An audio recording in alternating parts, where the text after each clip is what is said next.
여러분 혹시 은행 어플이나 통장을 열 때마다 가슴이 철렁 내려앉은 적 있으신가요? 잔고를 확인하면서 이 돈으로 앞으로 얼마나 버틸 수 있을까?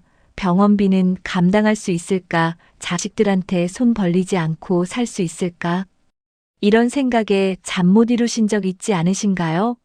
무료 구독과 좋아요 꼭 눌러주시고 오늘은 정말 중요한 이야기를 나눠보려 합니다. 노년의 존엄은 통장 잔고에서 시작되지만 거기서 끝나지는 않는다. 이 말을 깊이 새겨들으실 필요가 있습니다. 영상에 나오는 인물은 모두 가명이고 음성은 AI로 만들어졌습니다. 지난주 서울 은평구에 사시는 72세 박영수 씨는 아침 일찍 일어나 화장실에 다녀오는 길에 습관적으로 스마트폰을 켰습니다. 은행 앱을 눌렀고 통장 잔고가 화면에 떴습니다. 4,200만 원. 박영수 씨는 그 자리에 멈춰 섰습니다. 이 돈으로 몇 년이나 살 수 있을까? 배우자 병원비가 또 나가면 어쩌지? 자식들은 각자 살기 바쁜데 내가 짐이 되면 안 되는데. 그는 주방으로 가서 물을 한 잔 마셨지만 손이 덜덜 떨렸습니다.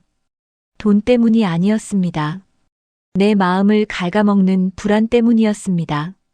오늘 이 시간에는 70대가 되면 통장에 최소한 얼마는 가지고 있어야 하루하루가 불안하지 않고 행복할 수 있는지 구체적인 금액과 진짜 이유를 함께 나눠보겠습니다.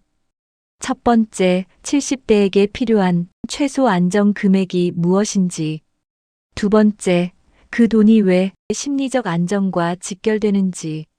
세 번째, 금액보다 더 중요한 현금 흐름을 어떻게 만드는지. 네 번째, 자녀에게 의지하지 않고 독립적으로 사는 방법. 다섯 번째, 70대 이후 비상 상황에 대비하는 현실적 전략. 여섯 번째, 돈이 가져다주는 진짜 가치인 선택권에 대한 이야기. 일곱 번째, 통장 잔고와 삶의 품격을 함께 지키는 지혜까지 모두 전해드리겠습니다. 영상 끝까지 보시면 여러분의 노후가 지금보다 훨씬 더 단단해질 겁니다. 그럼 시작하겠습니다. 경기도 수원에 사시는 75세 김순덕 할머니 이야기입니다. 남편은 10년 전에 먼저 세상을 떠났고 자녀 둘은 서울과 부산에서 각자 가정을 꾸리고 살고 있었습니다.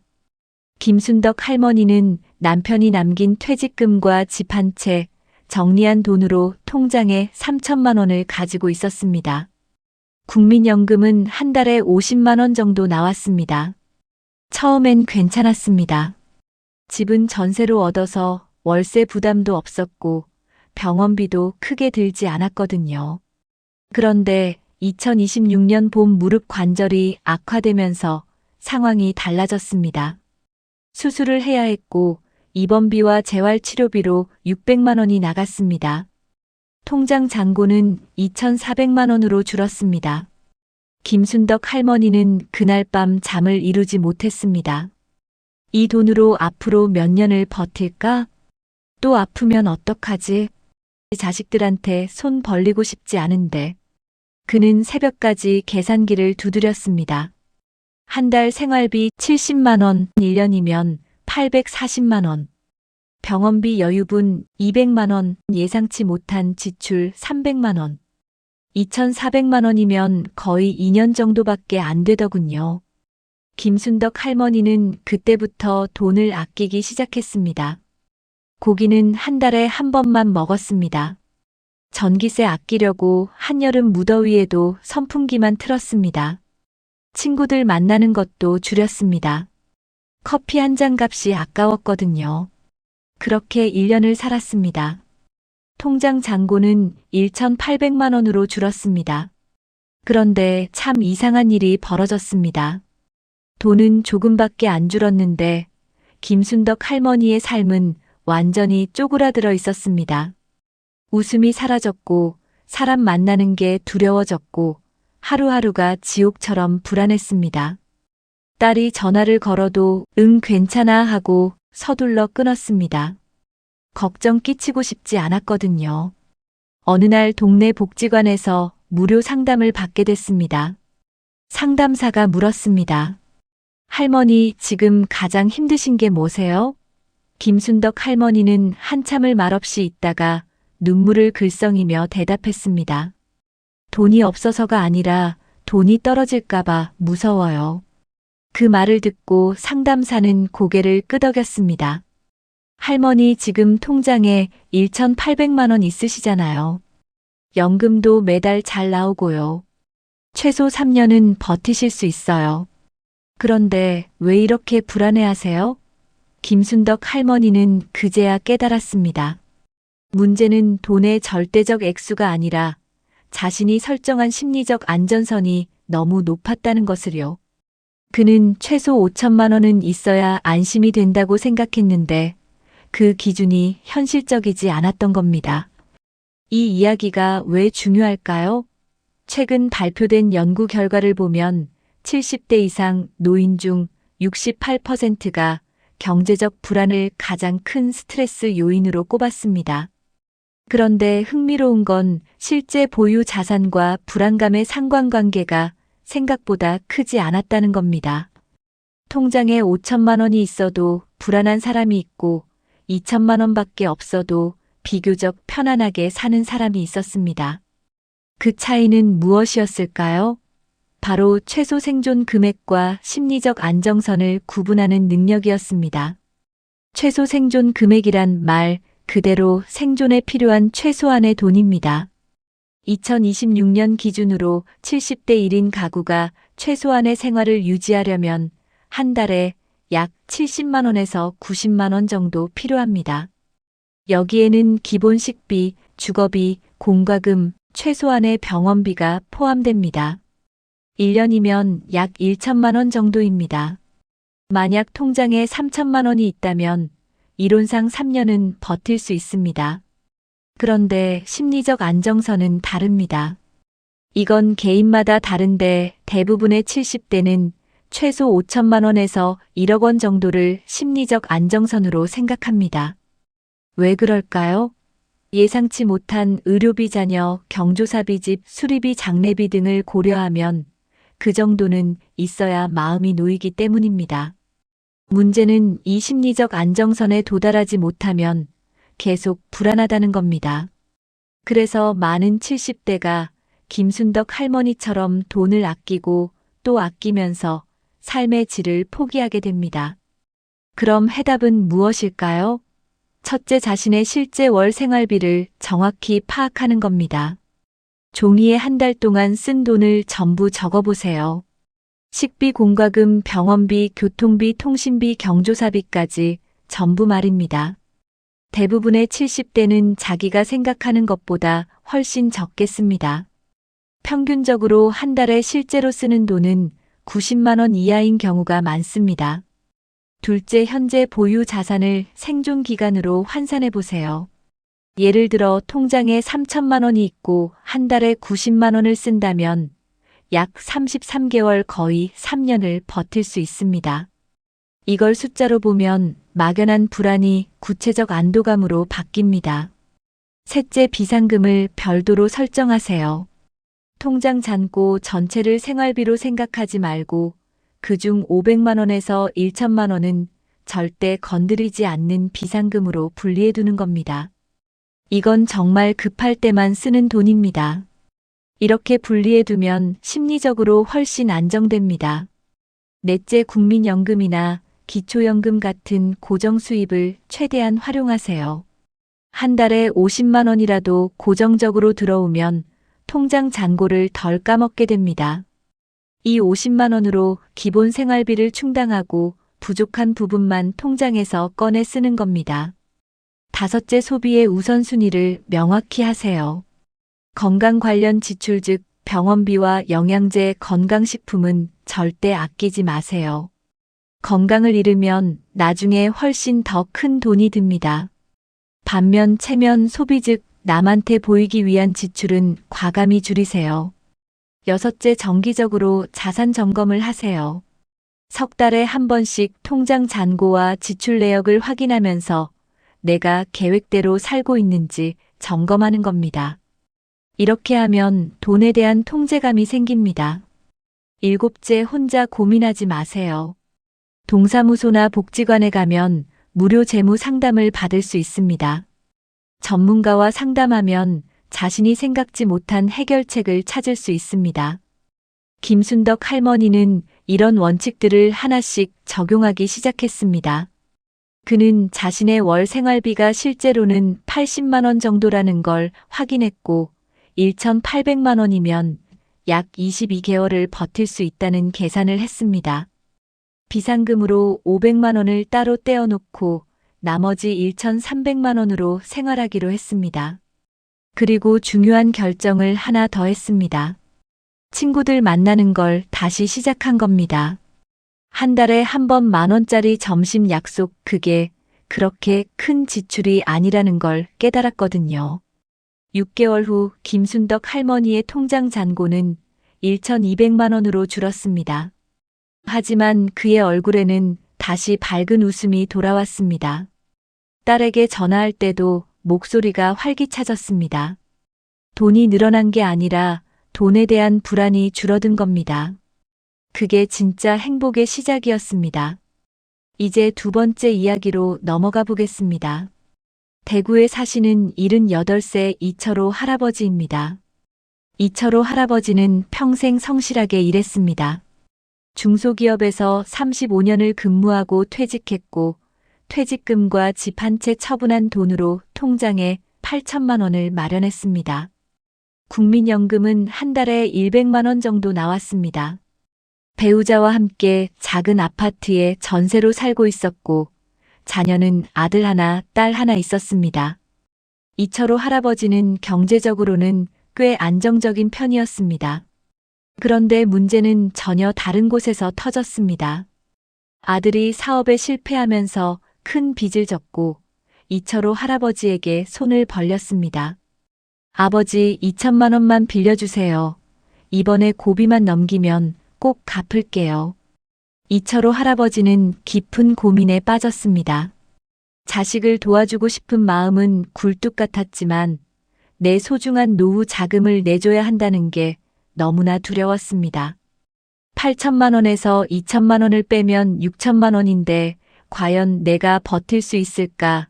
이철호 할아버지는 며칠 밤을 고민하다가 결국 눈물을 머금고 거절했습니다. 아들아, 미안하다. 이 애비도 이 돈이 없으면 당장 살아가기가 힘들단다. 아들은 크게 실망한 표정으로 돌아갔고 그 후로 연락이 뚝 끊겼습니다. 이철호 할아버지는 밤마다 죄책감에 시달렸습니다. 내가 너무 이기적인 부모는 아닐까, 자식이 어려울 때 외면하는 게 사람 도리인가.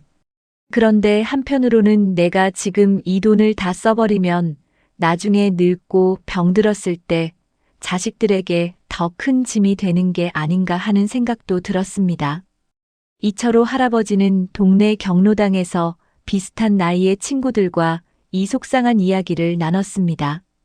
그러자 한 친구가 무릎을 치며 말했습니다. 철호 씨, 내 경험을 말하자면 자식한테 돈 한 번 쥐어주면 끝이 없어.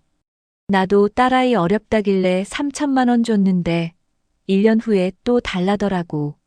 그때 단호하게 거절했더니 서운했는지 지금은 명절에도 연락도 안 해. 또 다른 어르신이 곁에서 말했습니다. 그 말이 100번 맞아. 우리가 돈을 꽁꽁 지키는 건 이기적인 게 아니야. 우리가 끝까지 자립하고 건강하게 서 있어야 자식들한테 짐이 안 되는 최고의 부모지. 이철호 할아버지는 그 말에 큰 위안을 받았습니다. 그리고 아주 중요한 깨달음을 얻었습니다. 돈이 가져다 주는 건 단순히 먹고 사는 생존이 아니라 내 인생의 선택권이라는 것을요. 통장에 8천만 원이 든든하게 버티고 있다는 건 자식에게 구차하게 의지하지 않아도 된다는 뜻입니다. 훗날 요양원에 갈지 내 집에서 살지 스스로 선택할 수 있다는 뜻입니다. 몸이 아플 때 병원을 갈지 말지 자식 눈치 보지 않고 결정할 수 있다는 뜻입니다. 가끔 손주들에게 떳떳하게 세뱃돈을 쥐어줄 수 있다는 뜻입니다. 이철호 할아버지는 그 후로 자신의 결정을 절대 후회하지 않기로 했습니다. 아들에게 미안하지만 내 노후를 지키는 게 결국 자식을 지키는 길이라 믿었습니다. 그리고 실제로 그 선택은 전적으로 옳았습니다. 2년 후 이철호 할아버지는 갑작스러운 심장 질환으로 큰 수술을 받게 됐습니다. 수술비와 입원비로 무려 1,500만 원이 나갔습니다. 만약 그때 아들에게 2천만 원을 빌려줬다면 이 큰 돈을 어떻게 마련했을까요? 결국 자식들에게 다시 손을 벌려 머리를 조아려야 했을 것이고, 그건 할아버지가 가장 원하지 않던 비참한 상황이었습니다. 이 이야기에서 우리가 배울 수 있는 원리는 명확합니다.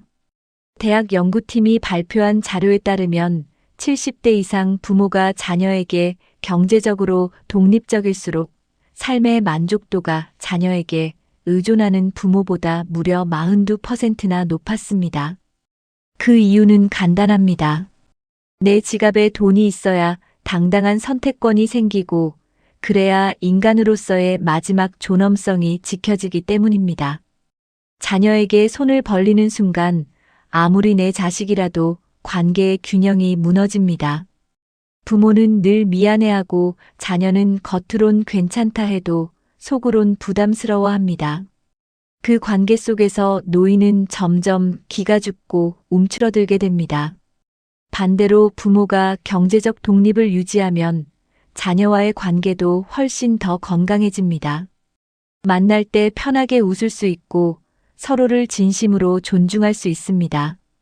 그렇다면 70대에게 필요한 현실적인 안심 금액은 과연 얼마일까요? 개인 상황에 따라 다르지만 정형화된 기준을 명확히 제시해 드리겠습니다. 첫째, 최소 생존 금액은 3천만 원입니다. 이 정도면 국민연금이나 기초연금과 함께 최소 2년에서 3년은 든든하게 버틸 수 있습니다. 둘째, 심리적 안정 금액은 5천만 원입니다.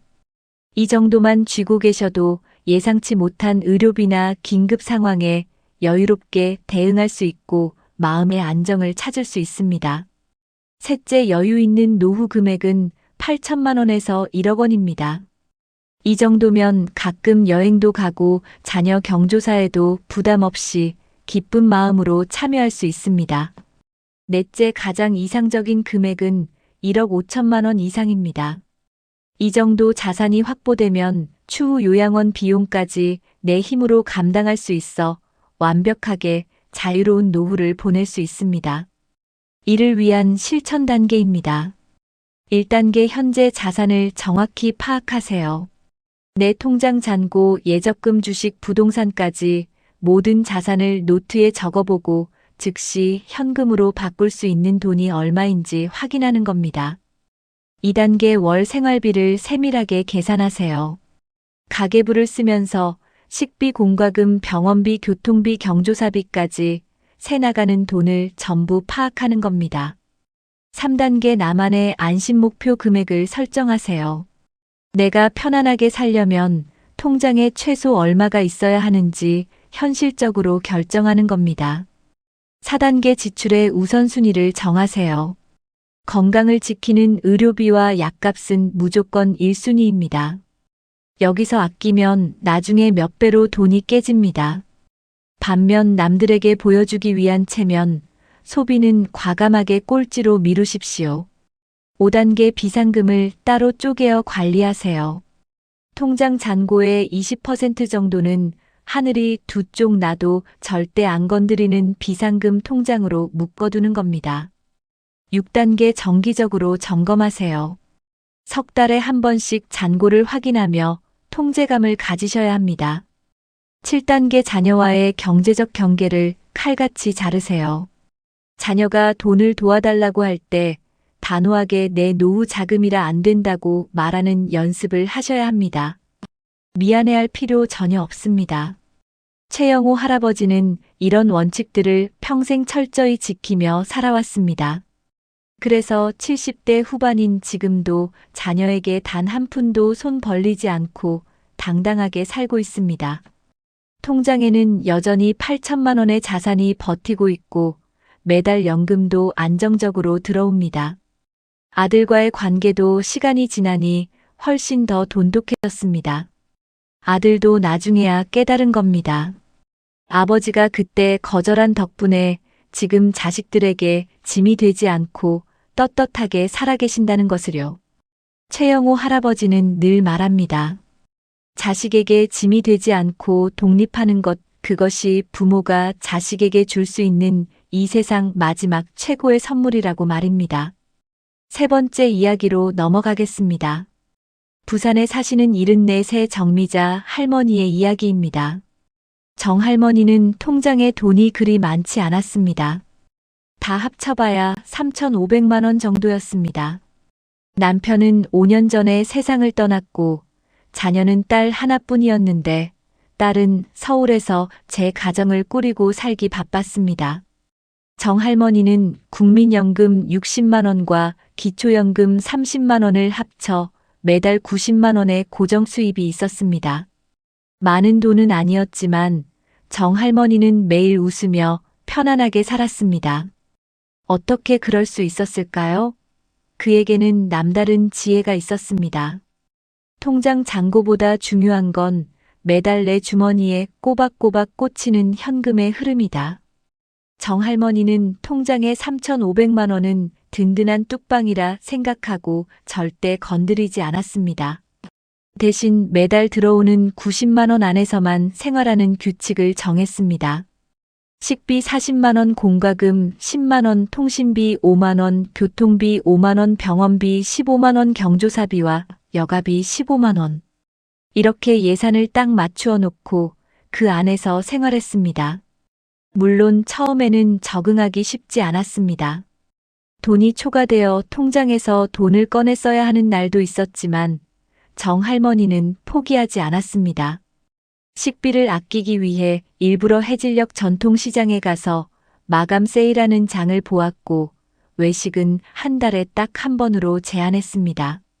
통신비는 시니어 알뜰폰 요금제로 바꿔 3만 원대로 줄였고 교통비는 나라에서 주는 경로 우대 지하철 무료 혜택을 알뜰하게 썼습니다.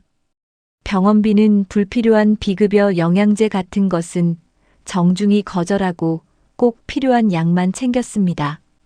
경조사비 역시 정말 소중한 인연의 경조사만 챙기고 얼굴만 아는 형식적인 모임은 과감하게 정리했습니다. 이렇게 1년을 살았더니 정말 놀라운 일이 벌어졌습니다. 통장 잔고가 3,400만 원으로 거의 줄어들지 않은 것입니다. 겨우 100만 원만 쓰고 버틴 셈이지요. 정할머니는 큰 성취감을 느꼈습니다. 아, 내가 매달 들어오는 연금 90만 원만으로도 이렇게 건강하게 살 수 있구나. 통장에 3,400만 원은 정말 큰일이 났을 때만 지켜주는 든든한 방패막이구나. 매달 돈이 들어온다는 확신이 있으니 통장 잔고를 매일 확인하며 불안해할 필요가 전혀 없었습니다. 정할머니는 이렇게 말합니다. 많은 돈을 쌓아두는 것보다 내가 가진 적은 돈으로 만족하며 재미있게 사는 게 진짜 성공한 노후라고 말입니다. 자산 총액보다 현금 흐름의 안정성이 노후 행복을 결정한다는 연구 결과는 차고 넘칩니다. 통장에 1억 원이 든든하게 있어도 들어오는 수입 없이 매달 잔고가 깎여 나가기만 하면 사람은 극심한 불안을 느낍니다. 반대로 통장에 3천만 원밖에 없어도 매달 100만 원씩 고정적으로 들어오는 파이프라인이 있으면 마음이 아주 태평하고 여유로워집니다. 자산은 고여서 썩는 물이고 현금 흐름은 마르지 않고 계속 솟아나는 샘물이기 때문입니다. 이를 위한 현금 흐름 확보 전략입니다. 첫째, 국민연금과 기초연금을 한 푼도 놓치지 말고 신청해 받으십시오. 둘째, 통장 잔고를 생활비 계좌와 비상금 계좌로 반드시 분리하여 비상금 계좌는 비밀번호를 잊은 것처럼 아예 들여다보지 마십시오. 셋째, 월세나 높은 관리비 같은 매달 나가는 고정 지출을 쥐어짜듯 줄이셔야 합니다. 집 평수를 줄이거나 통신비를 알뜰폰으로 바꾸는 것부터 시작하세요. 넷째, 스스로 예산을 정해 변동 지출을 엄격하게 통제하십시오. 다섯째, 체력이 허락한다면 시니어 일자리나 가벼운 소일거리를 통해 한 달에 30만 원이라도 스스로 벌어보십시오. 현금 흐름의 숨통이 확 트입니다. 여섯째, 내 주머니를 갉아먹는 형식적인 모임과 불필요한 관계는 과감하게 정리하십시오. 일곱째, 규칙적인 운동과 영양가 있는 식사로 건강 관리를 잘 하셔야 합니다. 몸이 아프지 않는 것이 노후의 가장 훌륭한 재테크이자 최고의 돈벌이입니다. 오늘 이야기를 차분히 정리해 보겠습니다. 첫째, 70대에게 필요한 최소 안심 금액은 3천만 원에서 5천만 원 정도입니다. 이 돈과 연금만 있다면 얼마든지 다리 뻗고 살 수 있습니다. 둘째, 통장 잔고라는 숫자보다 더 강력한 힘은 매달 마르지 않고 들어오는 현금의 흐름을 만드는 것입니다. 셋째, 돈이 주는 진짜 최고의 가치는 자식이나 남의 눈치 보지 않고 내 삶을 스스로 결정할 수 있는 당당한 선택권입니다.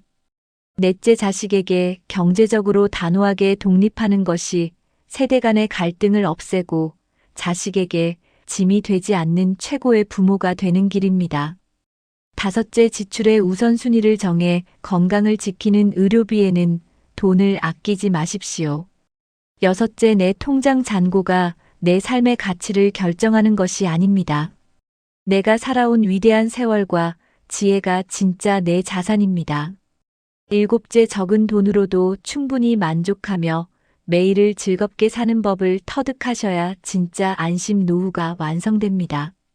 이제 여러분께 마지막 3가지 질문을 던집니다. 첫째, 나는 지금 내 통장 잔고와 매달 쓰고 있는 진짜 생활비를 정확한 숫자로 알고 있습니까? 둘째, 나는 자식들에게 짐이 되지 않기 위해 경제적 경계를 단호하게 지키고 있습니까? 셋째, 오늘부터 나를 행복하게 만드는 작은 점심 약속 하나에 기쁜 마음으로 기분 좋게 10,000원짜리 한 장을 쓸 준비가 되셨습니까? 어르신들, 70대는 인생의 막다른 골목이 아닙니다. 내 지갑의 크기에 주눅 들지 마십시오. 돈은 내 인생을 든든하게 지켜주는 도구일 뿐 주인공은 바로 여러분 자신입니다. 오늘 이 평온한 지혜가 여러분의 삶에 작은 등불이 되었기를 바랍니다. 구독과 좋아요로 응원해 주십시오. 앞으로도 더 깊고 품격 있는 이야기로 찾아오겠습니다. 오늘 밤 편안하고 건강하게 주무십시오. 감사합니다.